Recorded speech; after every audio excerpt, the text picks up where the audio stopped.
करवा चौथ की व्रत कथा। प्रथम कहानी। एक साहूकार था जिसके 7 बेटे और एक बेटी थी। सातों भाई व बहन एक साथ बैठकर भोजन करते थे। एक दिन कार्तिक की चौथ का व्रत आया तो भाई बोला कि बहन आओ भोजन करें। बहन बोली कि आज करवा चौथ का व्रत है, चांद उगने पर ही खाऊंगी। तब भाइयों ने सोचा कि चांद उगने तक बहन भूखी रहेगी, तो एक भाई ने दिया जलाया, दूसरे भाई ने छलनी लेकर उसे ढका और नकली चांद दिखाकर बहन से कहने लगे कि चल चांद उग आया है, अर्घ्य दे ले। बहन अपनी भाभियों से कहने लगी कि चलो अर्घ्य दे दे। भाभियाँ बोली तुम्हारा चांद उगा होगा, हमारा चांद तो रात को उगेगा। बहन ने जब अकेले ही अर्घ्य दे दिया और खाने लगी तो पहले ही ग्रास में बाल आ गया, दूसरे ग्रास में कंकड़ आया और तीसरा ग्रास मुंह की ओर किया तो उसकी ससुराल से संदेशा आया कि उसका पति बहुत बीमार है, जल्दी भेजो। माँ ने जब लड़की को विदा किया तो कहा कि रास्ते में जो भी मिले उसके पाँव लगना और जो कोई सुहाग का आशीष दे तो उसके पल्ले में गांठ लगाकर उसे कुछ रुपये देना। बहन जब भाइयों से विदा हुई तो रास्ते में जो भी मिला उसने यही आशीष दिया कि तुम 7 भाइयों की बहन, तुम्हारे भाई सुखी रहें और तुम उनका सुख देखो। सुहाग का आशीष किसी ने भी नहीं दिया। जब वह ससुराल पहुंची तो दरवाजे पर उसकी छोटी ननद खड़ी थी। वह उसके भी पाँव लगी तो उसने कहा कि सुहागिन रहो, सपूती हो। तो उसने यह सुनकर पल्ले में गांठ बांधी और ननद को सोने का सिक्का दिया। तब भीतर गई तो सास ने कहा कि पति धरती पर पड़ा है, तो वह उसके पास जाकर उसकी सेवा करने के लिए बैठ गई। बाद में सास ने दासी के हाथ बची कुची रोटी भेज दी। इस प्रकार से समय बीतते बीतते मंगसीर मार्शीस की चौथ आई तो चौथ माता बोली करवा ले भाइयों की प्यारी करवा ले।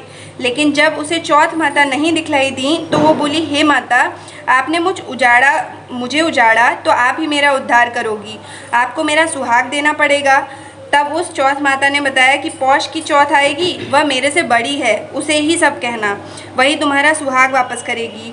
पौष की चौथ आकर चली गई और माघ की चली गई, फागुन की चली गई, चैत्र बैसाख ज्येष्ठ आषाढ़ और श्रावण भादों की सभी चौथ आईं और यही कहकर चली गई कि आगे वाली को कहना। असौज की चौथ आई तो उसने बताया कि तुम कार्तिक की चौथ नाराज़ है तुमसे, उसी ने तुम्हारा सुहाग लिया है, वही वापस कर सकती है, वही आएगी तो पाँव पकड़कर विनती करना। यह बताकर वह भी चली गई। जब कार्तिक की चौथ आई तो वह गुस्से में बोली भाइयों की प्यारी करवा ले, दिन में चांद उगाने करवा ले, व्रत खंडन करने वाली करवा ले, भूखी करवा ले। तो यह सुनकर वो चौथ माता को देखकर उसके पाँव पकड़कर गिड़गिड़ाने लगी कि हे चौथ माता, मेरा सुहाग तुम्हारे हाथों में है, आप ही मुझे सुहागिन करें। तो माता बोली पापिन हत्यारिन, मेरे पाँव पकड़कर क्यों बैठ गई। तब वह बोली कि जो मुझसे भूल हुई उसे क्षमा कर दो, अब भूल नहीं करूँगी। तो चौथ माता ने प्रसन्न होकर आंखों से काजल, नाखूनों में से मेहंदी और टीके में से रोली लेकर छोटी उंगली से उसके आदमी पर छींटा दिया तो वह उठकर बैठ गया और बोला कि आज मैं बहुत सोया। वह बोली क्या सोए, मुझे तो 12 महीने हो गए, अब जाकर चौथ माता ने मुझे मेरा सुहाग लौटाया। तब उसने कहा कि जल्दी से माता का पूजन करो।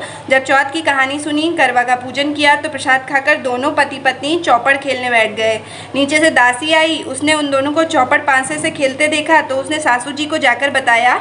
तब से सारे गांव में यह बात प्रसिद्ध होती गई कि सब स्त्रियां चौथ का व्रत करें तो सुहाग अटल रहेगा। जिस तरह से साहूकार की बेटी को सुहाग दिया, उसी तरह से चौथ माता सबको सुहागिन रखें। यही करवा चौथ के उपवास की सनातन महिमा है। करवा चौथ की व्रत कथा। दूसरी कहानी। अति प्राचीन काल की बात है। एक बार पांडुपुत्र अर्जुन तप करने के लिए नीलगिरी पर्वत पर चले गए थे। इधर पांडवों पर अनेक मुसीबतें पहले से ही थीं। इससे द्रौपदी ने शोक विवल हो कृष्ण की आराधना की। कृष्ण उपस्थित हुए और पूछा, कहो क्या कष्ट है तुम्हें। प्रभु, द्रौपदी ने हाथ जोड़कर कहा, मुझे क्या कष्ट है, आप तो स्वयं जानते हैं, आप तो अंतर्यामी हैं, मुझे कष्टों के बोझ ने विवल कर दिया है। क्या कोई ऐसा उपाय है जिससे इन कष्टों से छुटकारा मिल सके। तुम्हारा प्रश्न अति उत्तम है द्रौपदी। कृष्ण मुस्कुराकर बोले, प्रभु फिर मुझ दुखी नारी का कष्ट दूर करने का उपाय बतलाइए। द्रौपदी ने पूछा। यही प्रश्न एक बार पार्वती जी ने शिवजी से कर दिया था। तब श्री शिवजी ने करवा चौथ का विधान बताया था। फिर प्रभु करवा चौथ की जानकारी मुझे भी दीजिए और उसकी कथा कहिए। तब कृष्ण ने एक पल सोचने के बाद कहा था, दुख सुख जो सांसारिक माना जाता है, प्राणी उसमें सदा ही लिप्त रहता है।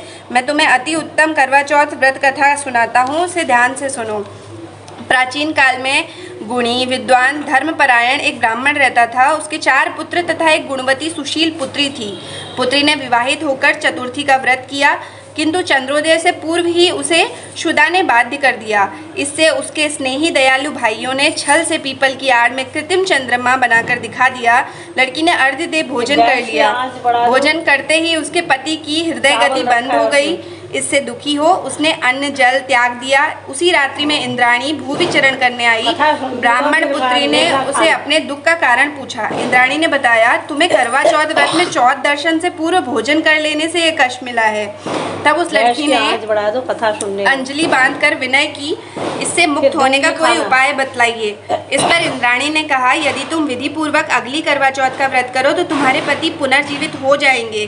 कन्या ने ऐसा करने का वचन दिया तो उसका पति स्वस्थ हो गया। इस पर उस कन्या ने वर्ष भर प्रत्येक चतुर्थी का व्रत किया और अनंत अखंड सुहाग प्राप्त किया। श्री कृष्ण ने कहा, हे द्रौपदी, यदि तुम इस व्रत को करोगी तो तुम्हारे सभी संकट टल जाएंगे।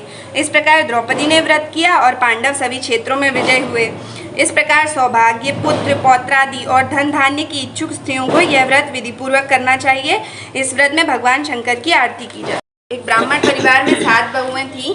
6 बहुओं के मायके वाले बहुत अमीर थे। इसी कारण ससुराल में उसका बड़ा मान था, परंतु छोटी के मायके में कोई न था। वह घर का सारा कामकाज करती, सबकी सेवा करती, पर उसे कोई भी प्यार नहीं करता था। सभी दुत्कारते रहते। तीज त्योहारों पर भी जब उसके मायके से कोई ना आता तो वह बहुत दुखी होती। हर वर्ष की तरह इस वर्ष भी करवा चौथ का व्रत आया। अन्य बहुओं के मायके से उनके छोटे भाई करवा लेकर आए, पर छोटी के मायके में यदि कोई होता तो करवा लाता। सास भी छोटी को ही खरी खोटी सुना रही थी। वह दुखी हो घर से निकल पड़ी और जंगल में जाकर रोने लगी। एक नाग बहुत देर तक उसका रोना सुनता रहा। अंत में वह अपने विल से निकल आया तथा छोटी से पूछने लगा, बेटी क्या बात है, तुम रो क्यों रही हो? छोटी बोली, आज करवा चौथ है, मेरा कोई भाई नहीं है। यदि मेरा कोई भाई होता तो आज जरूर करवा लेकर आता। नाग को छोटी पर दया आई। नाग ने कहा, बेटी तुम घर चलो, मैं अभी करवा लेकर आता हूँ। थोड़ी देर बाद नाग ससुराल पहुँचा। ससुराल वाले इतना सामान देखकर चंकित हो गए। सास भी प्रसन्न हो गई। सास ने प्रसन्न मन से छोटी को नाग देवता के साथ भेज दिया। नाग देवता ने छोटी को अपना सारा महल दिखाया और कहा, जितने दिन चाहो आराम से रहो, मन चाहा खाओ, मन चाहा पहनो, पर एक बात याद रखना, सामने रखी नांद कभी मत खोलना। छोटी सारा समय महल में आराम से काटती, पर नांद के बारे में उसकी उत्सुकता बढ़ती जाती। एक दिन जब घर में कोई न था, उसने नांद को उठाकर देखा तो हजारों छोटे छोटे सांप के बच्चे इधर उधर रेंगने लगे। उसने जल्दी ही नांद ढक दी। जल्दी में एक सांप की पूंछ नांद के नीचे आकर कट गई। शाम को नाग के आने पर छोटी ने अपनी गलती स्वीकार कर ली। नाग ने उसे क्षमा कर दिया। जब छोटी ने ससुराल जाने की इच्छा की तो उसे धन रत्न आदि देकर विदा किया। छोटी के ससुराल में अब उसकी बड़ी इज्जत होने लगी थी। जिस सांप की पूंछ कटी थी उसे सभी बंडा कहकर तंग करते। एक दिन उसने अपनी माँ से पूछा कि मेरी पूंछ कैसे कटी है। माँ ने कहा कि छोटी के नाद उठाने और जल्दी से रखने में ही तुम्हारी पूंछ कटी है। तो वह बोला, मैं छोटी से बदला लूँगा। माँ के बहुत समझाने पर भी वह एक दिन चुपचाप छोटी के घर जा छुपा और मौका पाकर उसे काटने की सोचने लगा।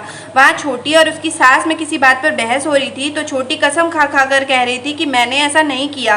वह कह रही थी कि मुझे बंडा भैया से प्यारा कोई नहीं है, उन्हीं की कसम खाकर कहती हूँ कि मैंने ऐसा नहीं किया। बंडा ने जब सुना तो सोचने लगा, जो मुझसे इतना प्यार करती है मैं उसे ही काटने आया हूँ। वह चुपचाप घर चला गया। माँ ने पूछा, ले आए बहन से बदला? वह कहने लगा, माँ बहन से कैसा बदला? तभी से बंडा भाई व छोटी बहन हुए।